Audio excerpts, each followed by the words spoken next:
So our guest today is Dr. Jani Ingram. She's an associate professor of chemistry and biochemistry at Northern Arizona University. She's the principal investigator of the Training Corps at NAU for the Partnership of Native American Cancer Prevention. That's going to be a lot of the topic of what we're going to explore today. She's also the director of Bridging Native American Students to Bachelor Degree Programs, Bridges, and her research is involved in the investigation of environmental contaminants with respect to their impact on health. That's like right in our lane here as we're exploring these topics. Jani, before I launch into that, I was wondering if you could tell me a little bit about the Bridges program. Is that also I'm wondering if it's similar to this project where we're trying to open students' eyes to the possibilities of STEM-related careers by exploring some of these topics. Is it similar? Sort of. So it's funded by the National Institutes of Health, and it's really focused on helping community college students transition to four-year schools in areas of biomedical research or social behavioral research. So it has aspects of like professional development and actual research opportunities for these students. So we have partnered with a few different community colleges, but now they NIH kind of changed the program, and so our main partner now is Coconino Community College here in town. So, Okay. and so we and ours is really focused on Native American students, so that's who we mainly work with. And you were sharing with us a little bit earlier some successes. Were the two students that you mentioned, were they a product of this program? Um, no, no, No. those are non-native students, but we do have a student who got her bachelor's degree in psychology and is now working in a post-bac internship with the down in Phoenix with NIH. And then we've had students go on to definitely get their bachelor's degree, but even to like professional programs going into healthcare types of things. So yeah. Wow. I can tell by the way you speak that students are really near and dear to your hearts. Yes. Your Yes. heart, as is the field you're in. And I'm wondering if you could share with us a little bit. How did you come about to this point in your career of these various interests? Yeah, so I grew up in Kingman, so a little, town. If you've ever been to Vegas, you probably went through Kingman to get there in the Northwest area. But my family is, my dad is a white person, so Villigana, and my mom is a Navajo person, so I'm a member of the Navajo Nation. And so grew up, my dad was a math teacher, so I really enjoyed math. So I thought I would go on and do some kind of maybe engineering or something very math based. But I also was a jock, an athlete. So after high school, I went to Yavapai College. So I got my associate's degree at Yavapai. And there was when I really got turned on to the chemistry. My chemistry in high school was pretty not great. But at Yavapai, I had the same instructor for both my general chems, both organics, and I just really started enjoying chemistry. And I also played basketball and volleyball and met my husband, who was a basketball player there. He was from Las Cruces, so decided to go to New Mexico State University, where I got the opportunity to do some undergraduate research both there and at Los Alamos National Lab. But I also figured out I didn't like the engineering and did like the chemistry. So I became a chemistry major and figured I'd just go get a job, but found out that in chemistry, it's better to go on to graduate school. So I went to the University of Arizona and got my PhD in analytical because I really still liked the more application of chemistry, which is sort of that mix of chemical engineering. So became an analytical chemist, decided there was no way I wanted to do academics. My parents were teachers. I didn't want to be a teacher. So I worked at the... How did that go? What's that? So how did that go? You didn't want to be a teacher. Yeah, well, here I am. So, yeah, I worked for 12 years in the Idaho National Lab, which is a Department of Energy lab, Hmm. and really started working summers with interns and that kind of stuff, and decided I did want to come back and be an academic person. Wow. This position at NAU came up, analytical chemistry. Anyway, fortunately, here I am after I Wow. came in 2002. And so, and your introduction is a little bit old. So I've Mhm. actually moved through the ranks, and I'm now a Regents professor of Oh, chemistry, not an associate not person. And associate. I Okay. also have what's called an endowed chair, which is gives me a little bit more funding to do research and that kind of thing. So Sure. yeah. Wow. Hey, when you use the term analytical chemistry, that was new to me. What does that mean? So in chemistry, there's the subdivision. So organic chemistry, inorganic, physical chemistry. Well, analytical is really focused on the measurement science of chemistry. Mm. So Okay. analytical chemists tend to either develop new methods. So that's where we get these new amazing ways to make these measurements, or they're just Mm. expert in making measurements. And for in my case, I use my analytical chemistry to measure things out in the environment and knowing which tools are the best ones to use. Interesting. So it still requires, your field still requires a heavy concentration of chemistry. You must understand that core basic. But then it sounds to me like the analytical part is the you talked earlier about your love of numbers Hmm. and your and that language of understanding that language. It sounds like you very nicely brought those two fields together. Yes. Yeah, I feel like I have. I mean, and like I said, I like the applied side a little bit more. So analytical is definitely, I feel like more applied chemistry where you're trying Okay. to either develop or utilize methods to answer questions and, try and find out if you have a hypothesis. That's the way that you're going to be able to test it is by making the measurements. So I would imagine you could be measuring lots of things. You can be, I mean, analytical chemistry could be used in so many fields, but your career went toward nutrition and no, I'm sorry, not nutrition. I meant health, and in particular the effects of mining and all. And I'm just wondering, how did that shift occur in your? And is that your primary shift, or are there other arms that you pursue? Yeah, so for the most part, it did. So when I was an undergraduate, I did environmental analytical chemistry like I said, as an undergraduate researcher, both at New Mexico State and at the Los Alamos lab. But then I was told there's not probably very many jobs in that area. Mm. So then when I went to PhD school, I actually was trained in a little bit more basic analytical chemistry, particularly doing surface measurements, surface chemistry interface measurements.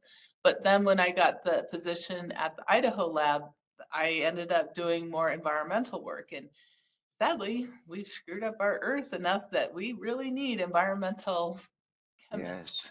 So, Absolutely. so then it just kind of kept moving toward that area. And when I came to NAU, NAU had just gotten a new pretty large grant that's a partnership between NAU and the University of Arizona Cancer Center to look at Oh, cancer health disparities in Native American populations.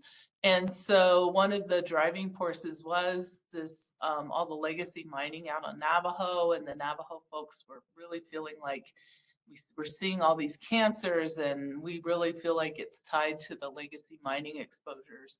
And so it just fortunate for me, I guess. I mean, I landed here at NAU when that came about. And so I've worked on that project ever since coming to NAU. wow. And my prior work at the Idaho lab was looking at some of these radionuclides or uranium and those kinds of things. So I had a little bit of experience with that as well. Could you back up then a little bit around the uranium aspect of it? You mentioned the term legacy a couple times, which tells me this has been going on for a really long time. I'm I'm going to guess back into the 30s, the 40s? So it was part of the Cold War. So the first mines were the late 40s, Mm, and uranium mining out on Navajo happened until about the early 80s, mm, when it really was dictated a lot by the price of uranium, right? So okay. when there wasn't really as big a need, then the mining stopped. Um, so as the price goes up and down, there's kind of new interest in mining uranium again, because the Navajo Nation is on the Colorado Plateau. The Colorado Plateau has, um, rich uranium resources in the ores on the plateau.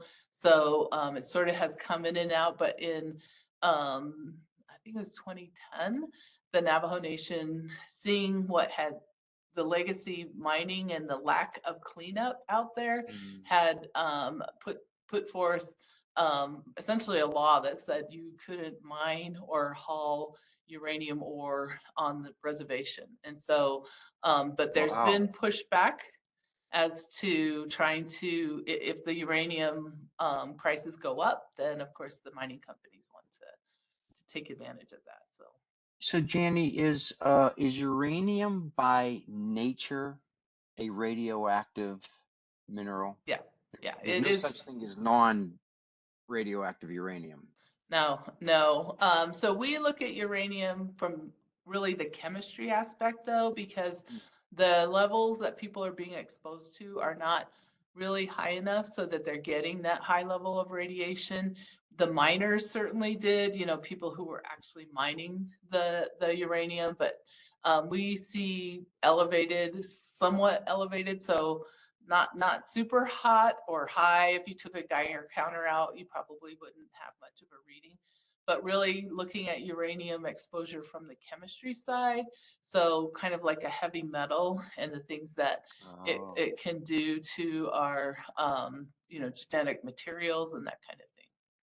So I'm going to presume it's persistent. Yeah, Once they mine it, and I'm going to presume water is involved somehow, washing it, flushing it, whatever. yeah.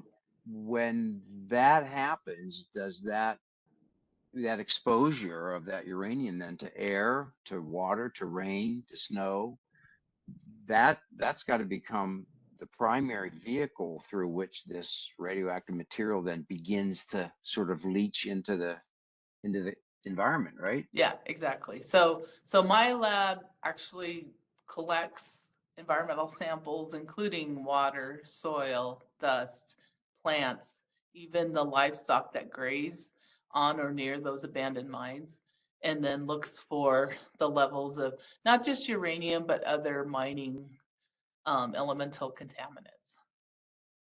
So with uranium, is there typically arsenics or mercury, other kind of heavy metals? Do those go hand in hand or are they separate? So we do see arsenic. Arsenic isn't in the same ore or the same mineral type as uranium, but in the West, arsenic is pretty prevalent. So there's speculation that with the mining activity, then you sort of disrupt the earth, and then you're more likely to get transport. So we do see elevated levels of arsenic in the waters, but that's also not that unusual just for the West. It's, Oh, we see that um, all over in particular, the West.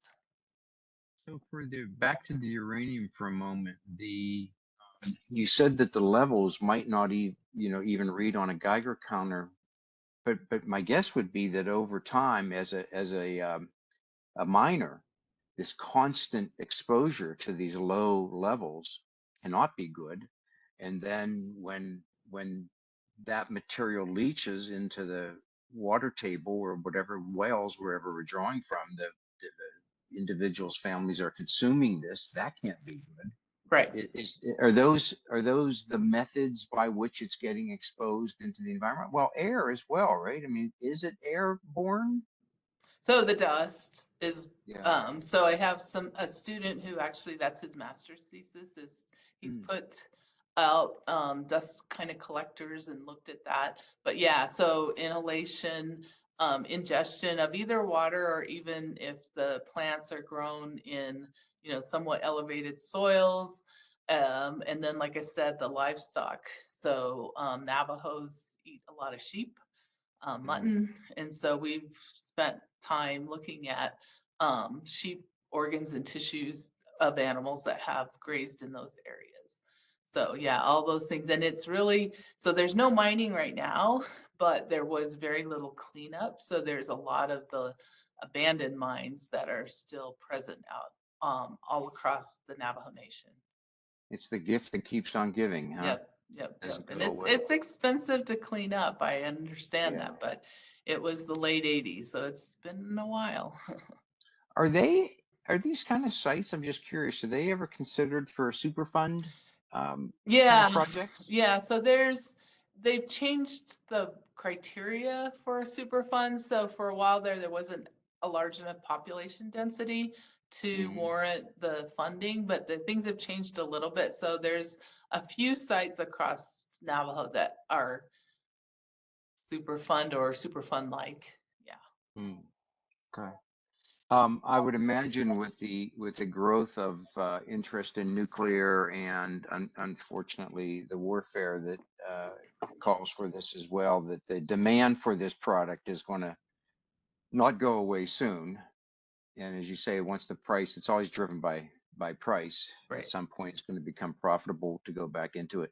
Do we use uranium in day-to-day products at all? Like lithium we use in batteries and things like Right. that. Is uranium integrated that way or? Not anymore. I mean, there used to be this thing called Fiesta ware, and it was the green sort of plates and that kind of thing. And because it was radioactive, it would glow, and people thought that was awesome. But Oh no. yeah, no, no. It's mainly used, like you said, like in either nuclear energy now or in military types of applications. So now take me to one of these reservations where this legacy mining has occurred. What are the kinds of uh, signs that you're seeing of uranium contamination? And So I would imagine it's both humans and animals and maybe plants as well. right, right. Yeah, it just depends on, the environmental factors there. We've looked at a lot of different environmental samples from the western side of Navajo, which is not too far. It's really in our backyard from Flagstaff. And Mm. then we have done work up in the Four Corners area from one of the areas, Cove, Arizona, which was the very first place that was mined. They were the community was requesting a study to look at their animals because people knew that Cove was the first place that was mined. And so when they would take their animals to market or whatever, people were like, oh, I don't want to eat those animals because they're from Cove, Oh. that type of thing. And then as far as water goes, we've sampled they're called livestock wells or Mhm. unregulated wells all over the Navajo Nation, partly with different students who are from these different communities and so forth. And those are important to people. Both they feed the livestock, but also they estimate there's about 30% of the homes out on Navajo that don't have running water. So people have to haul their water from different sources, including some of these unregulated or livestock wells. These wells, I mean, I always think of a livestock well as a, a very deep tapping into the aquifer. Uranium is still reaching that level, is getting into, obviously, it's getting into the water table somehow. Right. Yeah. Yeah. It's in the groundwater and it's not treated. So, I mean, we might, as a regulated source or, a public source, we would, run it through an ion exchange, to remove not just uranium, but lead and all the other things. Whereas Mm. these are just being pumped straight up from the groundwater. Oh boy. And I remember you telling me when we chatted earlier, the number, you said 30% of individuals on these reservations are using those kind of water sources. So what are you seeing by way of health indications? What's happening? Well, that's really where this started, this big cancer grant that we had, because the people, so back in somewhere in the 20s, there was a paper published by a MD, a doctor, saying that the Navajo were immune to cancer. Oh, And then now, not so much. I mean, it's oh my word. definitely an issue. One of the only oncology units on a reservation is in Tuba City, which is on Navajo in the western side, because it is an issue. So there's a group from the University of New Mexico who have looked at uranium exposure and kidney disease, and that definitely seems to be tied. So my group is has a project. We're trying to investigate the potential connection between uranium exposure and kidney cancer. So, because kidney cancer on Navajo is about 2 times higher than um, the majority population. So I've always thought of the two organs in our bodies that do the most filtering as the kidney and the liver. Mhm. Is the liver also impacted? To some extent, we have within this partnership, we have a group looking at liver cancer as well. So, but yeah, the kidneys definitely have been shown, not just cancer, but other kidney diseases are elevated in, groups who are in these areas that have higher exposures to uranium. So there seems to be a link. When an individual's diagnosed with, say, kidney cancer, is that a by nature, is that a terminal Uh, diagnosis? it just depends on, right, like any cancer, how, when Yeah. they make the diagnosis and that kind of thing. So I don't think it's as fast moving. Quite honestly, I'm an analytical chemist and not a cancer biologist. So, but that's the wonderful thing about this partnership that we have with the University of Arizona Cancer Center is we can bring our minds together to try and think about these things. So who in this whole process then is thinking about mitigation? So let's say you've identified the source, you've identified the volume, and you've got this, and now you've got these metrics on the human populations and how they're impacted. Whose job is it to say we've got to fix this, and here's how we fix it? Right. So when I first started this work, a lot of the federal agencies kind of just pointed at each other. Yeah, It yeah. was, but there has been better. So the Environmental Protection Agency has been out working with different communities on either remediation or at least capping and have trying to isolate the problem. Um, so there is some movement in that area that hasn't been there for a while. It's just like I said, it's not it's expensive, and some of the population density isn't that big in these areas, and so it's kind of Not like, a high well, there's, priority. yeah, exactly. So Yeah, yeah. Interesting. Um, so I'm wondering, sort of like, as the this materials now into the waters, plants, whatever. How does this get transferred, or maybe I'm thinking of children here. I'm thinking, where the linkage between the parents and the children. The children are also consuming, drinking. I mean, so it's not necessarily a genetic trait being carried down. It's they're receiving the first, I don't know, firsthand pollution as their parents would be doing. Correct? yes, there's actually a very interesting study that's been going on for a bit out of University of New Mexico again, but it's called the Navajo Birth Cohort Study, and they have been looking at moms and pregnant moms and then the babies to see about levels and exposures. And they do see Oh, for women who are in areas that have the legacy mining, the abandoned mines, that they do see that transfer before the babies are even born type of thing. oh, So there is some work in that area, but yeah, certainly. And um, I don't know if anyone on this call or whatever have been out to Navajo, but it's a pretty rural life. So mhm. you're outside a lot more than your typical American, I guess. Whether it, because the homes aren't that big, and the for the most part the weather isn't horrible. So anyway, you're out exposed more to the elements, so to speak, than Mm, maybe other folks would be. yeah. Back to kind of a chemistry question, and this is based on my remedial chemistry understanding, but I know there's a half-life process, and I'm thinking of these waterways, surface uranium, whatever, as that moves downstream, I'd imagine at some point it's connecting into, larger tributaries, taking it to larger creeks, taking it to rivers. Does it persist? Does it get into a waterway that does touch a larger populated area? If it does, it's not at very elevated levels. And again, if you're on a public water source, you're going to have treatment. And so when Oh, one okay. says Hmm. regulated water, that means that they're testing it on at least a quarterly basis for specific things, which would include uranium.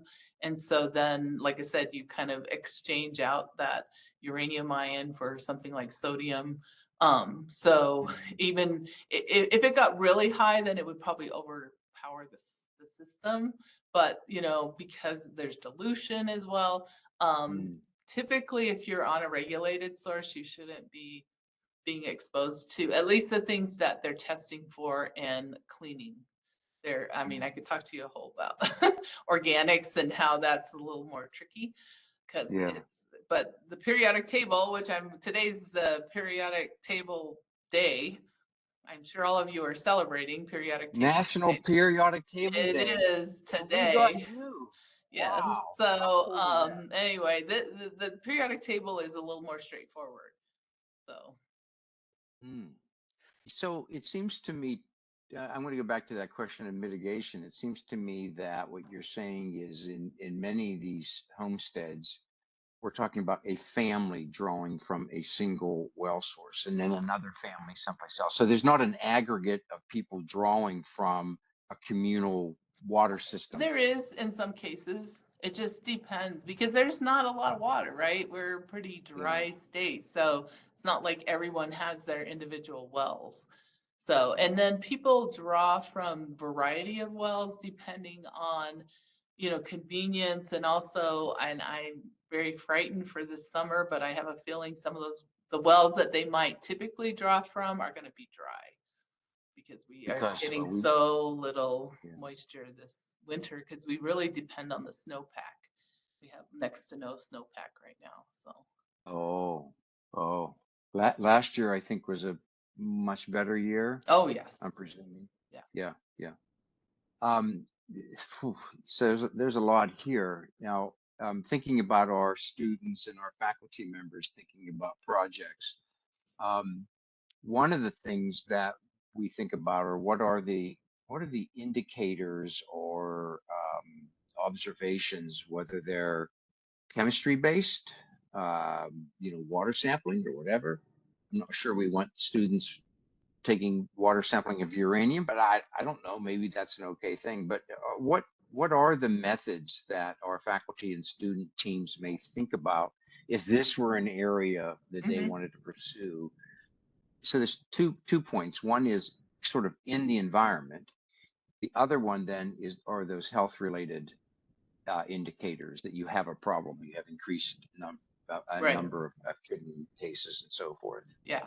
Yeah. I mean, it's water is really important, right? Mm, And so, collecting, particularly if you have students, families that are off the grid, so to speak, or at least drawing from more rural wells that maybe aren't regulated, that's where there could be some concern. Although I have a different project right now with folks down in the Yuma area, and I mean, even though it's coming out of their tap, they are concerned about the smell of the water, the look of the mm, water. So we've been doing work with them. That area is heavily an agricultural area. If you know Yuma, it's called the hmm. lettuce capital of the world. Sure, sure.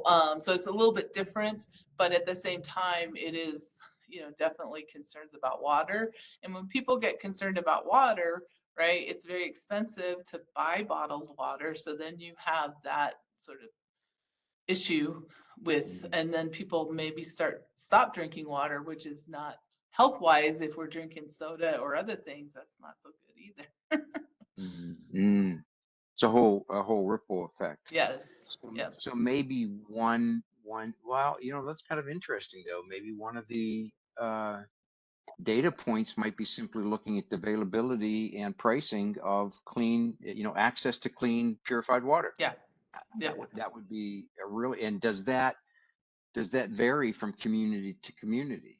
Yep. Um, Yeah, I think for that would be really helpful, just to better understand it because, um, even, if people have, distrust about the water that's coming out of their tap, then, some people can afford some kind of filtering system or whatever, and other people can't. And so you know, mm.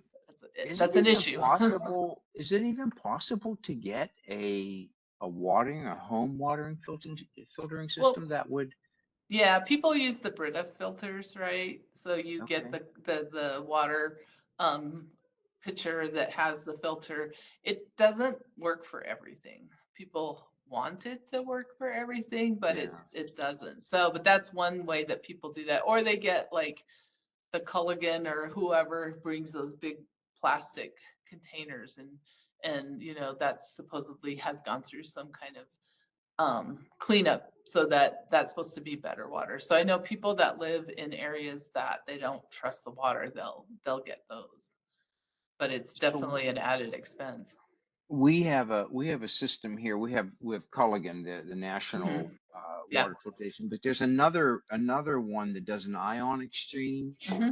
Oh, I can't think of the name of it right now, but I'm wondering if that, and I don't know if that's available everywhere, if that's only, we have apparently high magnesiums Hmm. uh, in our soils. We also sit on those kind of soils. And so our water is considered hard. And so we Sure. have to remove a lot of those things through filtration systems, or else you wind up with, in our case, bad plumbing, Right. sometimes smelly water, sometimes, a reddish because of the high Hmm. iron content in the water. But I don't know that those things potentially have the impact to influence health the Right. way Right. this sounds. Yeah. Way more concerned. Right. And you can't really taste uranium. You can't taste Yeah. arsenic. So we've working with some of the communities out on Navajo, we've had folks say, well, we use this well because it tastes better, right? But it might just be the other well just as high in salts, but it's not necessarily bad for you, whereas the well they're using could be potentially have these, Yeah. more trace metals that cause more health effects, but it tastes better. So, Interesting. So you can't trust, no, just taste is not a good measure of whether that water is good or bad. correct. Yeah, interesting. So I'm wondering if you have any advice or insights for us, for our faculty and for our student teams as they begin to think about projects that may touch in this area. Any variables that they might start to consider Hmm. to be able to Hmm. measure to Well, one thing that would be not that difficult, I don't think, is even just having the faculty student team maybe develop a survey and talk to people in the communities. And this question of do you trust the tap water that's coming out of in your kitchen? Do you use alternate sources of water? Is water sometimes Mm, smell or taste funny, those types of, just to get a feel for whether people feel like their water source is good or bad. And I mean, and then the other thing, and they may not know, do you know, are you on city water or are you mm. on like a neighborhood well type of thing? Yeah, yeah. Okay. We'd also, in previous conversations, talked about the potential of doing, a water sampling of some sort, using a water quality kit. Yeah. About $50 a piece or something for each student. Are those applicable in this case, or would they not like tune in to some of the things? Yeah, so like uranium, they would, I mean, if you got a Yeah. hit on some kind of little test kit is probably really, really high because the drinking water standard for uranium is 30 parts per billion. So that's one drop in a billion drops. And so you do need things that are much more sensitive than just a little kit. Same arsenic is actually less, is 10 parts per billion. But there certainly are test kits. The other issue that I haven't even talked about, which I don't know a lot about because I'm not a microbiologist, but is bacteria and that type of thing. That's when sometimes in communities there's a problem and you have to boil your water, right? And so when you boil your water, you're really killing more of the bacteria and that kind of stuff in the water. You're not going to get rid of uranium or those things. You're actually probably making it worse because you're probably concentrating it a little bit. But Yeah. that's another issue. And those are things that you can buy little kits for, like E. coli and a few things like that. Okay. Okay. Um, you were stimulating another question there around when we were talking about the water quality. Now it slipped my mind for a moment. I'll come back to it. Um, I'm wondering if you can help us with the career portion of this. So let's say we've got a student who's interested in some form of STEM, or the project you talked about, the survey, that can be part of this is a STEAM project, so it Sure. includes our arts and humanities. It's a great psychology or social science type study to be able to get in and do some of that examination as well. What are some other career paths that people might, like you? I'm going to guess. I don't know. I don't want to put an age number on it or anything, but a long time ago, as you were starting your career, you might thought this is where you were going to wind up. These are the kind of research projects. For our students, what are the kinds of paths that they might consider to wind up into an area like this? Yeah. So I guess there's actually a lot. So Hmm. I guess I'll speak to the students I've had work through my lab. So definitely chemistry students.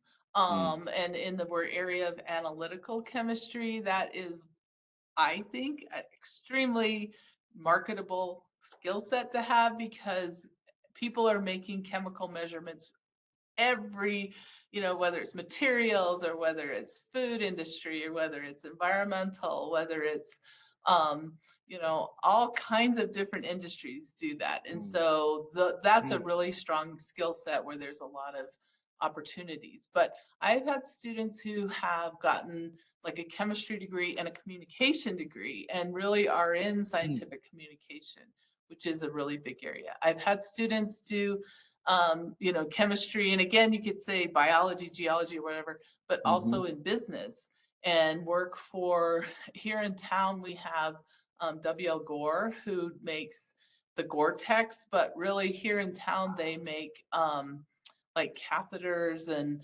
stents and all kinds of biomedical devices. And so Hmm. students who actually do the marketing for that because they understand the science side, but they, go out and market. And people that do like pharmaceutical reps and that type of thing, really important if they understand the product they're trying to sell, right? Um, Sure. Sure. yeah, and now graphic design becomes, how can you visualize these things? So really, really important. I've had applied sociology students who have helped develop these surveys or they've developed them and we've just helped because that's their expertise, right? So they've worked in that area. I had the psychology student, again, more of the behavioral sciences because trying to understand these issues, I mean, if they're people Hmm. related, right, you need to think about the social side of it. So Sure. yeah, yeah, yeah. So I've had students come through from a lot of different disciplines, even education, where people have taken what they've kind of done and then went into teaching in the high school level or at the community college level, where they have, sort of developed how do you explain these concepts and that kind of thing. Hmm. So I think it's it's not just, even if they like, I don't really like research, there's so many things. I have a student right now who's in the forensic program here at NAU, and she's working in a forensic lab, but really she developed her lab skill set and now she's killing it at this internship type of thing. So Wow. lots and lots of different angles, I guess, or aspects depending on what people or what Yeah. students are really interested What I love the most about what you just shared is the potential for this interdisciplinary in. approach, where I don't know, we'll go back to Lynn's example of, looking at music as a vehicle for communications. You're talking about people who have a working understanding of the sciences to be able to communicate that well through to the public, Mm-hmm. whether it's in a marketing method or maybe an agency, Mm-hmm. a U.S. government agency. It sounds to me like there are so many different pathways. Exactly. The student, there's probably an infinite number, Right. as you say. Well, and then there's the whole healthcare, right? So I've had Yes, many yes, students, I yes. didn't mention that, go on to become either physicians themselves or in the area of physical physician assistants, physical therapists, all those kinds of things. But yeah, Mm, yeah. So there's also the healthcare area. yeah. Hey, which reminds me, and it's somewhat related. I did remember my question, and I'll kind of end with this one. I hope it's not too silly, but um, when you're talking about the impact of these chemicals, and particularly the uranium, it sounds like we're talking about primarily cancers. It's forcing DNA changes, it's forcing cell changes. Are there also physical things that one would see from this? Are there, this is the silly part. Do we see salamanders walking around with two heads? Yeah, there's some anecdotal stuff, at least on Navajo. People have talked about like their pets, like the dogs. I know that we have worked with a veterinarian who did a lot of work out on Navajo. She thinks a really interesting study would be with the res dogs that are out there because they're Yeah. really getting a high exposure. Haven't pursued that. So, not as Hmm. much uranium, but arsenic, you can definitely get skin lesions and those kinds of Okay. things. So you can get, I mean, it's not just cancer, that's for sure. So there Yeah. can be other things that you I would see. imagine it gets into the bone as Oh yeah, well. uranium is known to exchange for the calcium in your bone. So we've done some work on sheep bones looking at that. Okay. Maybe brittle bones, or the amount of broken Mm-hmm. limbs on Mm-hmm. animals Mm-hmm. may be higher in some places. So there's a lot of different places that our groups can be thinking about broadly. We've got a nice collection of faculty and students with us, and I before we sign off, just want to open up the conversation and see if we have any questions or thoughts from anyone. I have a question. I was just going to write it in the chat though. Go ahead, Jen. We can hear you. Okay. So, I actually teach healthcare and culture. I'm actually, I know I don't look like it, but I'm also legally Native American and super proud of my heritage. And one of the things that I've talked about in the class that I taught, which actually uses a lot of OER resources, by the way, is that in the AIAN communities, you know, traditional ceremonies and medicinal plants, healing ceremonies, things like that are so important. And I'm just wondering how mining has affected that. Mm. Yeah, that's a good question. So one of the questionnaires that we have, we wanted to know about sheep or mutton consumption, but it was really like how would contaminated mutton affect cultural tradition and Practices. ceremony and stuff, and definitely a very positive response. Like, yes, yes, and that's part of all along. It's been the community that's asked these questions and trying to, for me as a scientist, and trying to develop experiments and hypotheses to go answer those concerns. So definitely in this big partnership that we do have some folks that are trying to look at, where can you meld or at least not dismiss traditional healing, and because it is so important to folks. And that's partly the mistrust of the Western medical system, is that you've thrown away all the things that grandma has taught me. I don't trust you, right? So trying to bring things more together, or at least to work together in synergy, and not just that's stupid, you're, that's less than type of thing. So I there's been some positive movement in that area, but we'll see. Yeah. Thank you. Mhm. Thank you for that question, Jen. That was really insightful. Um, and I think the cultural dimension that you're speaking of, Jani, is something that we always have to have in mind, and that is all cultures have a history of tradition, of practices, of belief systems, and as a scientist, as you move forward, I'm sure there has to be an appreciation for that and a respect of that, or else, as you mentioned earlier, that trust issues just not going to happen. And these things take time, right? They take time to develop. Right, right. Yeah, our partnership, the Big Cancer Partnership, actually is now making it very deliberate in terms of trying to sort of bring together these things. It's called two-eyed seeing, where one eye sees the more cultural side of it, the other side sees more the Western science, and how can we have a vision that, it's hard to say you're going to meld them, but to at least be able to bring these together.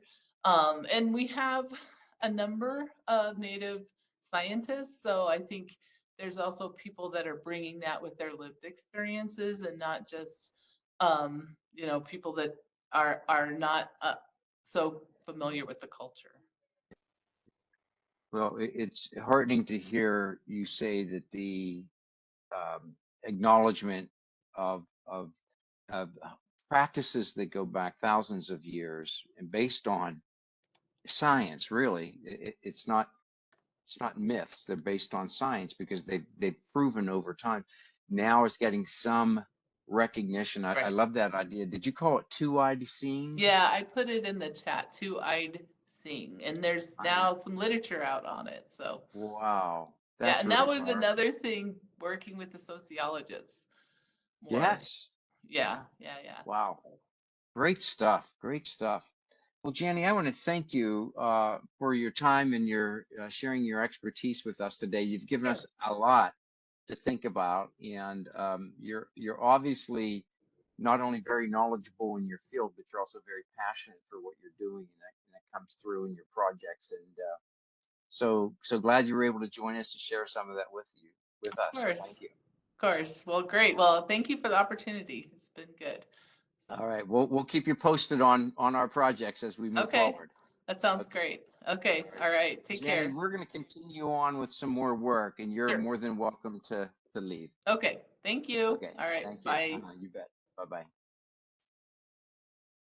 All right. Well, thank you so much for that. It was a great conversation.